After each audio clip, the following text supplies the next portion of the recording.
She say, do you love me? I tell her only partly. I only love my bed and my mom. I'm sorry. She say, do you... Baik, Assalamualaikum warahmatullahi wabarakatuh. Sebelumnya perkenalkan, nama saya Febri Mahendra Pratama. Nah, pada hari ini saya akan mempresentasikan hasil kerja yang telah saya buat, yaitu mengenai insertion sort. Nah, kita akan bahas lebih lanjut di slide selanjutnya. Banyak orang bertanya, apa sih itu insertion sort? Bagaimana sih cara penerapannya dalam sebuah struktur data? Dan apa itu definisinya? Nah, di sini didefinisikan bahwa insertion sort merupakan algoritma sorting yang melakukan pengurutan data dengan cara bagaimana menyisipkan nilai hingga data tersebut menjadi terurut. Nah, algoritma ini dapat mengurutkan data dari yang besar ke kecil, yaitu disebut dengan ascending, dan jika di reverse dari kecil ke besar itu disebut descending. Nah, di sini ada salah satu caranya, yaitu kita memisahkan data menjadi dua bagian yang terdiri dari data terurut dan data acak. Nah, asumsikan di sini kita sedang bermain kartu remi, ya, bermain soliter. Nah, di game tersebut kan itu rules-nya itu bahwa kita harus menumpukan data secara urut, ya. Nah, di sini saya akan membahas mengenai kelebihan dan kekurangan daripada si insertion sort. Yang pertama, kelebihannya itu adalah efisien untuk set data yang kecil, dan kekurangannya itu kurang efisien untuk jumlah data yang besar. Yang kedua, kelebihannya itu sederhana untuk diimplementasikan, namun di sisi lain kekurangannya itu banyak operasi yang diperlukan dalam mencari posisi yang tepat untuk elemen lariknya. Dan kelebihan yang terakhir yaitu melewati array hanya satu kali saja. Nah, di sini kita mempunyai contoh soal dari array yang diberikan buat suatu solusi sorting data dengan menggunakan insertion sorting, ya. Nah, ini kita diberikan sebuah soal arraynya seperti ini, dan ini masih dalam bentuk acak, ya. Masuklah kita ke bagian pembahasan. Nah, kita tulis ulang soalnya.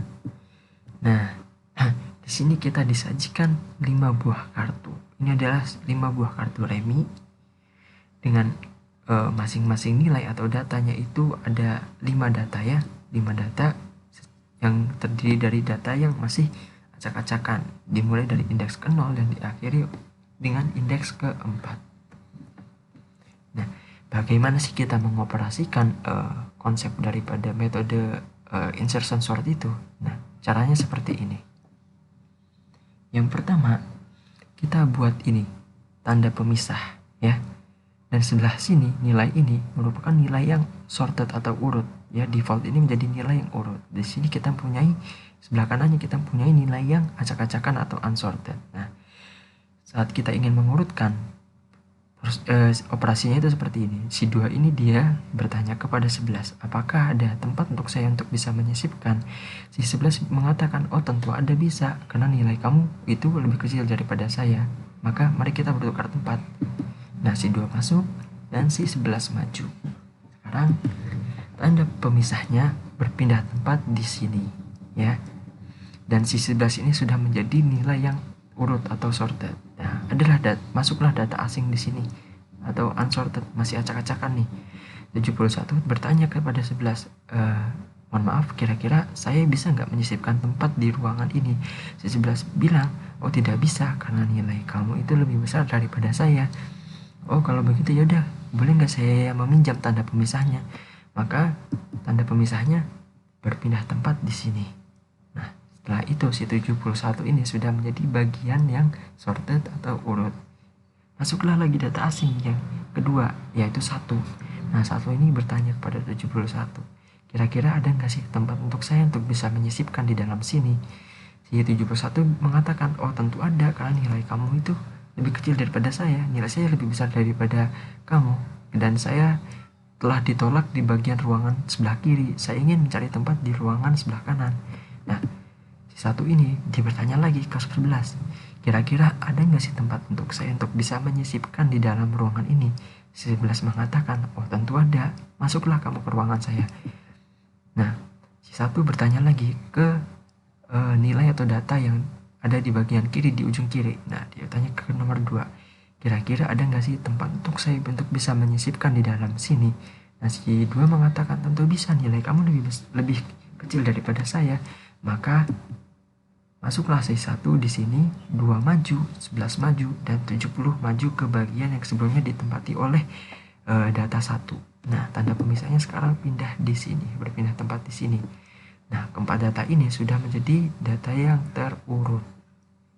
Dan di sini adalah ada data asing yang terakhir, atau angka yang acak-acakan, angka terakhir. Ya. 3 bertanya kepada si 71. Mohon maaf, ini saya ingin bertanya apakah ada tempat untuk saya bisa menyisipkan di dalam ruangan ini. 71 bilang, oh tentu ada, karena nilai kamu lebih kecil daripada saya, dan kebetulan saya ingin mencari tempat di ruang kanan, karena saya di ruangan kiri itu nilainya lebih besar.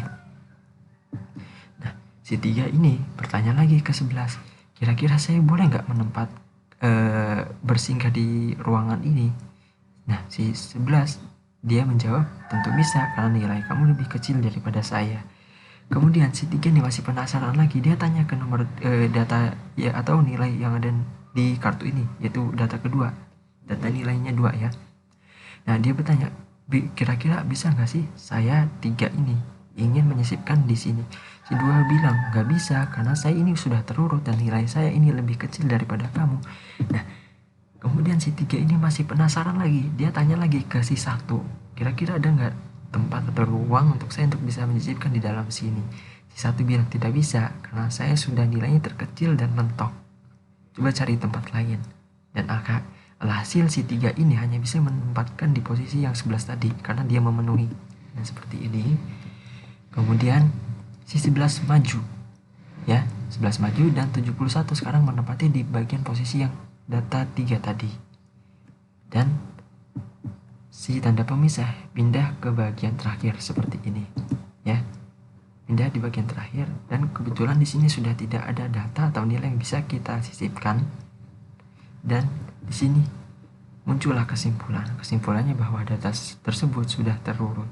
Nah, jadi kesimpulannya itu saat kita melakukan insertion sort itu dia akan mencoba menyisipkan ke data yang ada di sampingnya. Jika memang si datanya ini lebih kecil daripada data yang akan disisipkan ini, maka dia memenuhi, dia bisa. Tapi jika datanya ini lebih besar, dia akan menolak.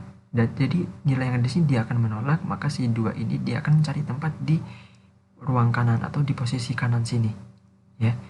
Kurang lebih seperti itu. Apabila ada salah, mohon maaf. Billahi taufiq wal hidayah. Wassalamualaikum warahmatullahi wabarakatuh.